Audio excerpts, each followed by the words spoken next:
Cherokee freedmen have a very rich history, with over 1,200 African slaves said to have arrived on the Trail of Tears.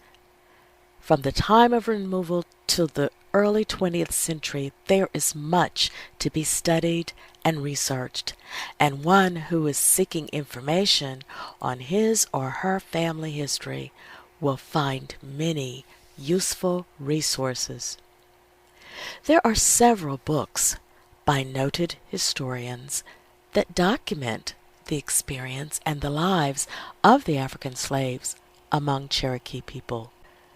From the works of Annie Abel over 100 years ago, to the scholarship of Dr. Daniel Littlefield, to the work found today through the research of Dr. Taya Miles, the experiences of African slaves in Cherokee society have been well explored. When the most beloved woman in Cherokee history, Nancy Ward, distinguished herself in the Battle of Taliwa in the 1700s, she was rewarded for her bravery. Her prize was a Negro slave. By the early 1800s, she was a wealthy woman and a regular purchaser and owner of slaves. At the time of removal, with the many internal tribal factions, slaves were still present, and upon arrival in the West, slaves were immediately put to work, clearing the land, and within a short time, their wealthy Indian slave owners established a Southern plantation-style form of slavery, as had already been experienced by some in the East. In her book, The House on Diamond Hill, a Cherokee plantation story, Dr. Taya Miles details the lives of Cherokee Chief James Vann and the lives of his wife Peggy and her slaves. In the years after removal, the life of slaves in Indian Territory was similar to life for other slaves in the Deep South. There were slave auctions, runaway slaves, and even a major slave rebellion.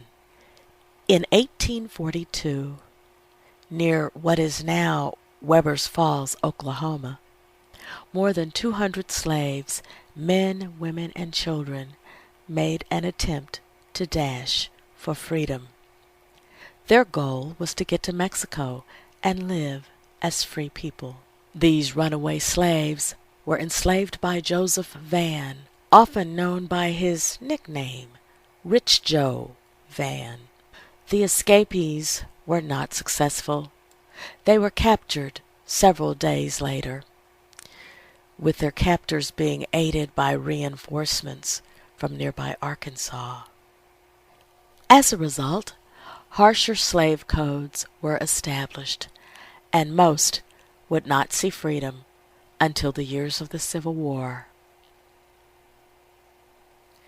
In 1860, the federal census did conduct a census of the enslaved population, including those enslaved in the Cherokee Nation. From those slave schedules, one can get a glance at the numbers of people who were enslaved in the various districts in the tribe. After the Civil War, the plight of these now freed men and women continued, this time seeking the right to remain in the territory and to participate fully in their community as citizens. By the 1880s, Cherokee freedmen were counted among the population in the 1880 authenticated Cherokee census. In 1890, a special census was conducted of Cherokee freedmen by John Wallace. The freedmen were declared as eligible to share in a per capita distribution of $75,000 appropriated by Congress. This was to be shared with the Shawnee and Delaware. The document itself consists of a schedule of names. A series of other census enumerations were also made. The one by Wallace bears his name, and the others are simply referred to as the Kern-Clifton Roll. The years of the Dawes Commission produced the largest body of records, and this record set would become the largest single body of records documenting the freedmen and their tie to the tribe. These records are housed at the National Archives. The original records reside at the Federal Records Center in Fort Worth, Texas, but the branches of the National Archives hold these same records on microfilm. The National Archives publication number for the enrollment cards is M1186. For the application jackets, where the detailed interviews appear, the National Archives publication number is M1301. The final rolls, a 600-plus page document, can be found under National Archives publication number T529. When using the Dawes Rolls, especially the enrollment cards, it is important to pay attention to the notes on the card, found usually at the bottom. Often, one finds a reference to the person's name as it appeared on an earlier census. On this card, for Jerry Alberti and his family, one notes that his name also appeared on the Kern-Clifton card in 1896, and many whose names appear on that roll also will have their names appear even earlier on the Wallace Roll. Genealogists, as a result, have many options in which to document this interesting history. In addition, the work should be conducted in the context in which the Cherokee Freedmen lived. There were institutions such as the Cherokee Colored High School, which many leaders from the Freedmen community were involved in its creation, its history, its development, and its educational efforts.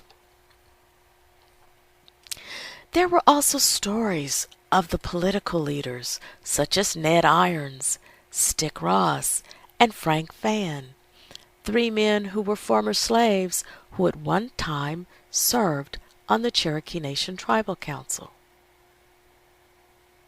There were a good number of former Cherokee slaves who were also interviewed in the 1930s. Some were interviewed as part of the Federal Writers Project, the WPA Slave Narrative Project.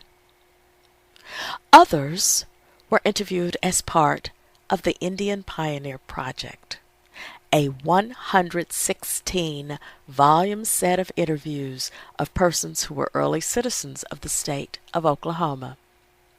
Many of those who were interviewed were also former Cherokee slaves. One should not overlook the source of data found in military records. Draft cards from World War I are useful, but a wealth of data can be found in the many Civil War pension files. There were many former Cherokee slaves among the soldiers who enlisted in the U.S. colored troops, particularly in the 79th and 83rd U.S. Colored Infantries. These two units were originally organized as the 1st and 2nd Kansas Colored.